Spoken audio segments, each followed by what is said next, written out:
Good day mga kadong Sickle Talks, no? Karon nga buntag atong mahinabi ang usa sa sketcher person sa Barangay Andap. Ug labaw sa tanan, usa ka proud nga anak sa alagad sa Ginoo. Mahinabi nato siya taon-taon.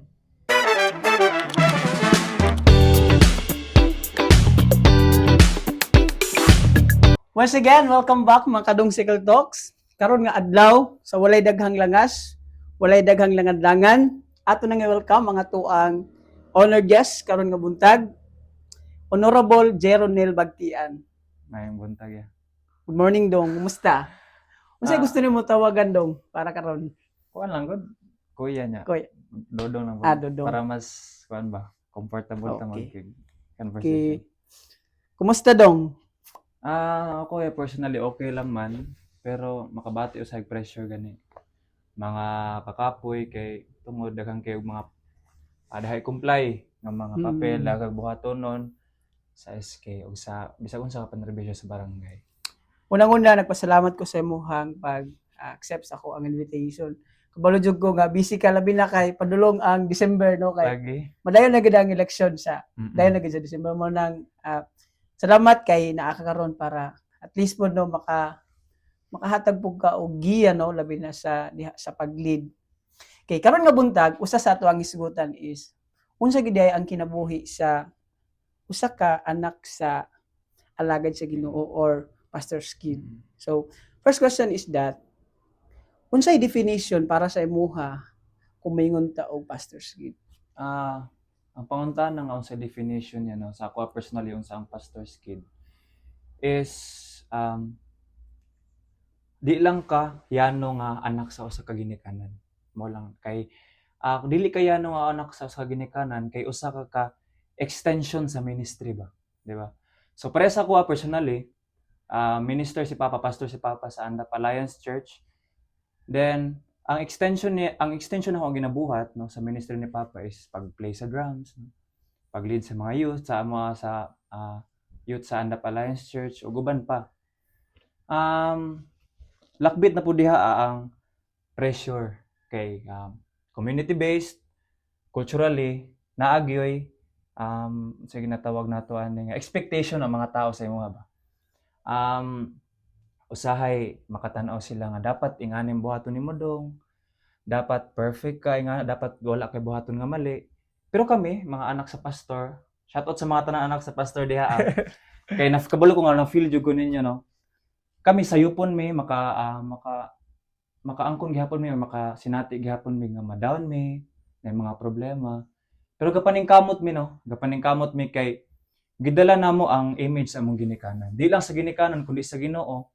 Maong nagapaningkamot mi dili pud para sa tao kundi para makakat-on mi. So, dili gid siya basta-basta no Dili pag gid anak basta-basta gid ya. kay daghan jud kayo og kwandong karabag gamay lang na si Piat Na, daot dayon ang judge dayon tayo. Judge dayon, no? Damay pagud ang ginikanan no. Pag-uwan nga, mo na sila nga, ala gibuhat lagi nimo na. Ang line jud nga di na ako makalimtan niya, share lang nako no. Katong nag-eskwela pa ko high school ug elementary. Ang perminti nga line nga akong hiaguman is anak man unta kag pastor. So ano ba? Anak man unta kag pastor nganong gibuhat nimo ni? Anak man tana og pastor nganong giistorya nimo ni? Mao ginaya. Pero bisan pa man ingon na dili ginato kalimtan nga kita tanan naagid tay murag gitawag nga tong kamalian. So naagid tay kumbaga bahala na kung ma-judge ta at least dili mag-end didto ang atuang pagkaanak kong pastor. So kumbaga we have to kumbaga continue gihapon ang atuang mag-serve diya sa sa buhi nga Dios. So aside na dong unsay feeling kung mahimo ka nga anak sa pastor naabay ka lainan para sa mo nga anak og pastor? Sige kani. Unsay feeling no nga mahimo anak sa pastor. So ang feeling anak sa pastor is mixture siya ba? Para sabto na to siya sa maayo nga pamaagi. Ako lang siyang ibahinon sa duha na lang para mas masaya sige. Una, lisod siya gid ya. Lisod siya kay mo ganito no. Na expectation ng tao sa imuha nga dapat nimo buhaton na stricto ang mga tao, ang mata sa tao sa imong mga buhaton, sa imong isulti, sa imong mga gawi. Ikaduha, privilege. Nganong privilege man kay kabalo ka nga gimatuto kasi mong ginikanan sa maayo nga pamaagi. Ngalan nga minister or pastor sila sa inyong simbahan. So, lisod siya, na siya pressure, pero at the same time, maka-feel kag security ba? Kay kabalo ka nga, akaning ginikanan ako, gitudloan jog tarong kay. Ginikanan ako is pastor man. So diha gud ang bagada kong advantage no pag anak kong pastors kay siyempre ang ginikanan dili gid siya kanabang gusto nga baga kanibang malahi ang anak. So as much as possible maningkamot jud ang ginikanan siyempre uban sa tabang sa Ginoo nga magiyahan jud ang mga anak sa mga pastor. So ingon ang feelings niya pag anak sa pastor. So naamang gyud pressure kumbaga naagid na siya. Naagid na siya. Pero ang nakanindot kay secure ka pag anak ka og kaning anak ka og pastor. Dili man sa ingon nga kung dili ka anak og pastor, dili ka secure pero wala ta nag-compare ana. Pero again, mas kanibang gitawag na to nga ang advocacy manggod sa anak ang advocacy manggod sa mga alagad sa Ginoo is that unang-una gyud nga ang anak gyud nila dili gyud baga o di gyud malayo sa ila sa labi na diha sa pagministry sa church. So I know nga usa ka baga gina-anticipate na ho ba usa ka anak sa pastor. The same time usa pug ka sketcher person. Dili siya na lim nga responsibilidad eh. Tapos usa pug ka membro ka sa worship team sa church. Kana bang ako ang pangutan giunsa nimo na nga kadaghan anak nga mga responsibilidad ba aside sa pressure na ano man gyud siya. Giunsa nimo pag-manage ang imong time. Siyempre di man ka pwede moingon nga ay dili man nimo pwede isakripisyo ang pagka-anak sa pastor, di ba?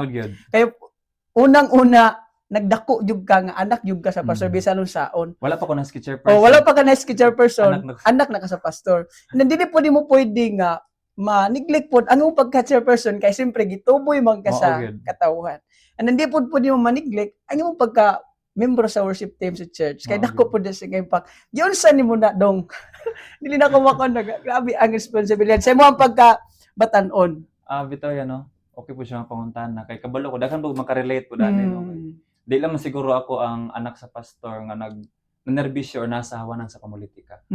So ako tinuod yun, no? Anak pa lang sa pastor daan, pressure na. Plus member pa sa worship team, mag-lead pa sa batanon sa youth na sa Andap Alliance Church. Pressure gyapon. Doon po yung responsibility as SK chairperson, no? So, mura jud kag sa kuan pa nga is malarag ba no kay wala kasabot sa buhaton pero akong ginahimo gyud is time management and prayer. Kay kung na kay time management and prayer, giyahan man ka sa Ginoo. And then nagaampo jud ko sa Ginoo nga Lord tabangi ko unsa akong i-prioritize ani nga adlaw kay kabalo ko dili lang sa anak sa pastor no nakabalo ko naka-feel ikaw gihapon ya. Tanan-tanan nga mga labi na member sa worship team basta Sabado ug Domingo di kita libre ana kay Sabado practice man ta na simbahan niya pagka Domingo tugtog no then praise Ginoo. So kabalo ko di kita libre ana. So akong ginabuhat gud is realistically talking akong ginabuhat is maghimo ko og to-do list. Napoy buhaton niya labi nag weekend kay kani akong buhaton sa morning kani ako sa hapon kay lahi mo jud kay multitasker ko. Pero ang for example ginabuhat na ko ni nga butang, ginabuhat na ko ni Ron. Mabiyan na ko na kay nakoy laing gibuhat so kadto nahangin siya wa siya na-accomplish pero nakoy laing gibuhat nga butang. So mo na akong weakness boss ahay.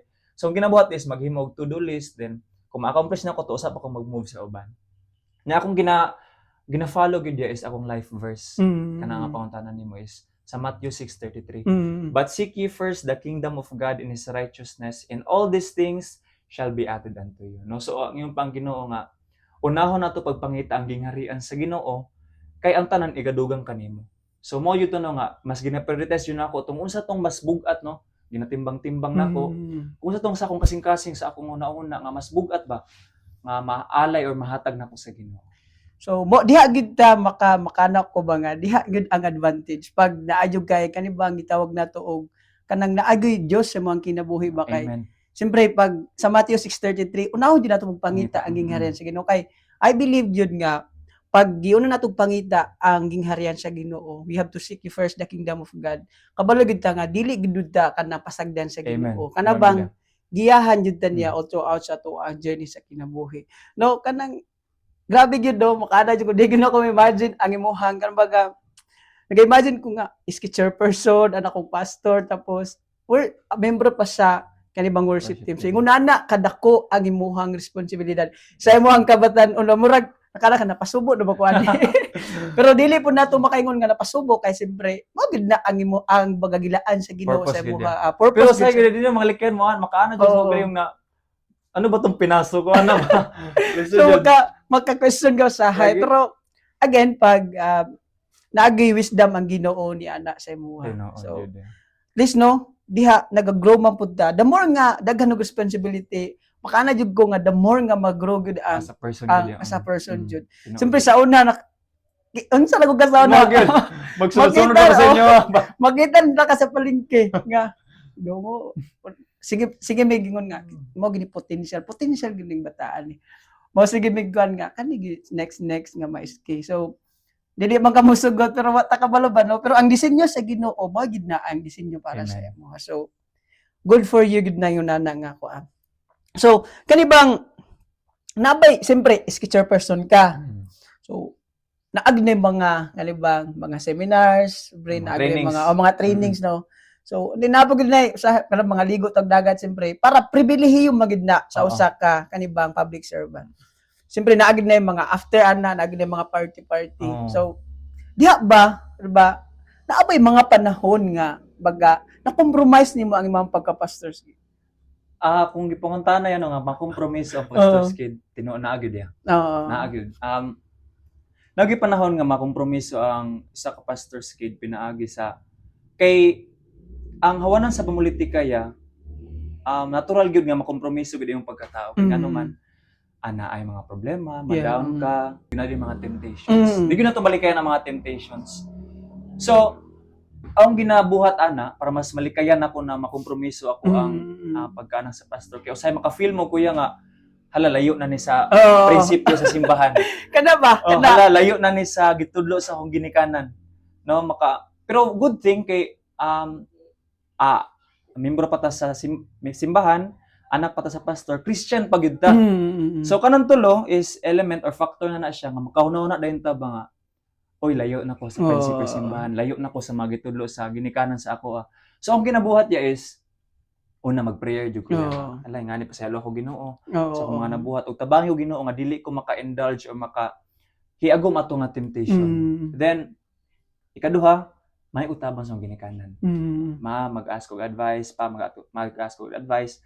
Bonus pud ni kay makapangunta na di sa mga ginikanan. And ikatulo ginabuhat na kuya is di lang sa akong immediate family kundi dito sa tibok ang kanjunaw kay side ni mama Christian, side ni papa Christian, and I am very proud of that kay bisan pag nay mga problema dayon diha dayon makapangay utabang nga uncle auntie unsay mga maayon yung advice para sa ako kay sila tanan Christian gid sila ya.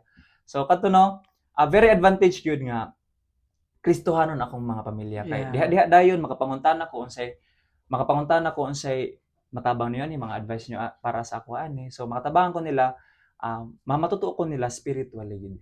Naagi mga panahon no nga naagi ma-compromise. Pero good thing yun kay nagigiya ang Ginoo sa mga kinabuhi. Kana bang dili ka didto kumbaga pag matintal ka, dili na lang didto na lang ang imong kinabuhi ba. Kumbaga naga-remind ang Holy Spirit. Mao magid na ang role sa Holy Spirit nga.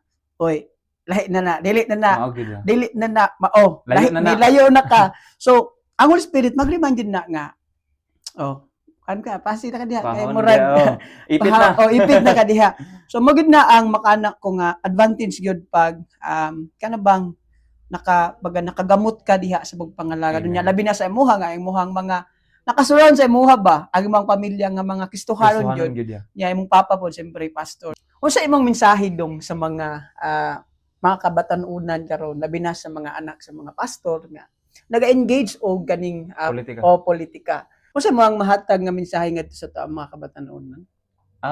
Mensahe na ko no para sa katong mga kabatan-unan, dili lang sa kabatan-unan no, sa tanang mga anak sa pastors or Christians nga naa diha sa hawanan sa pamulitika is padayon. Padayon. Pero dalaon nato tong unsa tong gitudlo sa simbahan dito sa hawanan sa pamulitika. Kay kita nga mga Kristohanon, kita nga mga especially mga anak sa pastor, wala lang nag-end ang ato ang ministry or service sa mga tao diha sa four corners sa ato ang simbahan. Kundi indagayday kini gawas sa ato sa community, sa atong palibot, sa atong society. So why not gamito na to nga advantage no, nga edge na to as Christians nga mo serve sa mga tao. Then always man gyud no ma-down man gyud ang mga namong gyud mga tao nga nasa pamulitika sa pagpanerbisyo, ma-down man gyud, di mo yun malikayan. Pero always pray no nga dili lang dili lang nila makita tong imong mga problema, tong mga negative nga mga mga shortcomings nga nabuhat nimo sa pagpanerbisyo, pero magampo ka nga dili para sa ilang appreciation kuya ba nga makita nila imong pagpaningkamot, pinaagi silang appreciation nila, pinaagi silang approval nila, kundi para gud solely para gud sa ilang pagserbisyo nimo sa ilaha. Kadto lang gid ya. And then nako ibilin nga quote para sa katong gusto pa lang nga mosulod. Nako ibilin nga quote no. Kung gitawag ka sa hawanan sa pagpanerbisyo, pirmi dalaha ang nawong ni Kristo. No? Kay kana nga quote yag himo lang nako na katong pagkuan gyud nga pagkabalo pa lang nako daan nga ing ani day ang pamulitika pagpanerbisyo grabe ang responsibility. Always bring the face of God, no? Image of God. Kay katong dili siya literally nga naong sa Ginoo, kundi katong mga binuhatan ba? Yeah. Personality traits sa Ginoo, katong mga sakripisyo niya gibuhat. Kay katong pinaagi niya na nga imo tong dalaon sa imong pagpanerbisyo sa hawanan sa pamulitika. Dili lang makita sa tao ang imong mga sakripisyo. Dili lang makita sa tao ang imong mga pagpangabudlay para sa serbisyo, kundi makita nila o ma-bless sila sa imong mga binuhatan. So nindot jud no nga iuban jud nimo ang Dios kanunay bisan asa gyud. Bisag asa gyud lugar. Kay lagi guidance gid ang Ginoo sa ako no pagtawagon ta then tawagon ta di as pamulitika sa imong gingon naagid kanunay ang nawong sa Ginoo sa tuang kinabuhi. Kinahanglan gyud siya mo reflect gyud ang ato ang pagka anak sa Ginoo diya sa tuang pagpanerbisyo. Kay usa man gyud siya nga kumbaga ang tao man gud is dili gyud sila baga the more nga ingon anak kakabaga sa pagpangalagad, ang tao is the more gyud nga maghatag gyud og respeto sa imuha. Kumusta man ang imuhang love life dong? Single pa ba ka or kumusta mag love life? Ang love life ron niya is unsa man na? Nakoy ko anang ginapurso. Nakaginapurso. So then mo na to ginapurso. Dito sa So, taga-asa mo na di pa kay basig masuhong. Bawal na daw sa mga kategolangan nga bawal na. Ayo sa history basig masuhong ba. Pero nakaginapurso sa pagkakaroon. So, nakbitan nato unsa demong quality sa kanang kalidad quality sa ginapangitan nimo sa babae no. Personally yaw adyo kay kanang murag kanang gitawag nga standard. Standard. Standard kay nakoy nabasahan man gud nga there's no para po sa kuha kay basig na po yung mga views na mga prinsipyo nga maligsan ako para personally sa kuha. Walay perfect or right person para sa imuha. Or walay tama gyud nga husto nga sakto sa imuha nga babae o lalaki. Ang dapat buhaton nimo magpakahusto ka or mahimo kang suitable para ana nga tao. Paningkamutan nimo nga mahimo kang suitable nga bisan instead nga buhaton nimo ni nga ikadaot sa inyong relationship, mas pilion to nimo tong mas maayo nga butang nga mas makapaligon pa sa inyo. So kay bisan pag right person ka pero kung wala ka sa right time or wala ka sa dili pa sakto ang inyong dili pa sakto ang oras nga gihatag sa inyo dili gud ligo ng inyong so there's no para sa kuha walay right person para sa imo be the right person sa imong partner. So pag dili pa gud right time no lagi mga dili pa gud siya pwede. So, tama ka na mga kuan dapat magkuan lang gid tap nalagi para gid sa inyo. Nalagi pa. So dili lang gyud mawad anong paglaom. Dili gid mawad gani gid. Kay naa man prepare ang Ginoo para sa matawag sa kanato. Dong once again thank you kay sa welcome. Kay gusto po ko maka-share pod ba no? Maka-share pod sa uban nga mga escape chairperson nga mga anak sa pastor o bisan kinsa pa man nga mga Kristiyano nga nasa hawanan sa pamulitika. No, thank you kayo sa imuhang pag-accept sa ko ang invitation. Welcome. Kanang buka para sa ko usa siya ka talagsaon kay kanabang usa ka kaanak manggod sa alaga tapos usa ka SK chairperson mo na nga nagpasalamat ko sa imo ang time nga gihatag sa kuha. No, salamat kayo. So dili man gyud ako mabayaran og kanibang salapi ang imuhang pag-anit. Ay, Siyempre problema gyud nagigay kanabang nagigay gilaan nga time diri siyempre nagpa-pogi points para para sa mga tubang sa kanibang nga interview. So nakoy gamay nga kaning gamay ra gud ni nga kumbaga palipay sa imuha ba. Yeah, thank you kaya. Thank you so much dong. Gamay ra gud siya para sa imuha pod. Basta kasi Thank you kasi kayo, wag na oh. problema gyud ya. Thank you kayo sa imuhang panahon. Dong, thank you. Welcome ya. God bless dong. Nakuha mga panghinaot sa imuha nga padayon pang Ginoo nga mag-prosper sa mga kinabuhi. I know nga kanang naapag plano ang Ginoo sa Amen. imuha. Wala ta kabalo after sa pagka-skin mo, wala ta kabalo sa pagplano sa imuha. So, either mag-proceed ka sa imuha pagka-professional or sa mong career nga sa imuhang education or diha jud ka sa pamulitika. So wala ta kabaloan na nga. Praise sa ginawa sa ginawa na. Kay ang disenyo sa Ginoo very kuan gyud siya wide kayo Mao ang gyud ya, disenyo. tama gyud.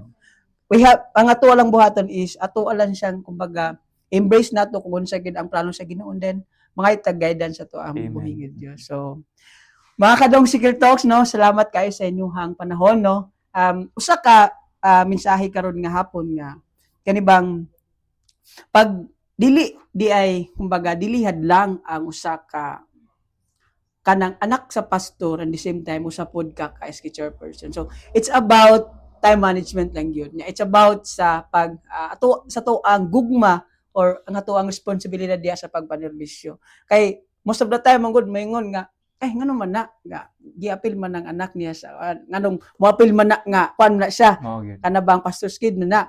So mausab dayon ang image pero dili nato i-judge kay of course wa man kita kabalo sa disenyo sa Ginoo mga kadong Secret Talk. So dalago ning Dios og maayong buntag sa tanan. Thank you. Sinsay ma-shout out na basig na kayo mga Shoutout na ko no akong kuan, mga ginikanan, mama, papa, oh, og ang Kamarin Boys. kawared boys. Ang mga kaubanan sa SK. Oy, mga counselors tama din, mga counselors na ko og labi na sa akong mga sa SK Fed. Labi na kay Press. Shoutout ng Press. Dong, thank you kayo dong. Welcome ya.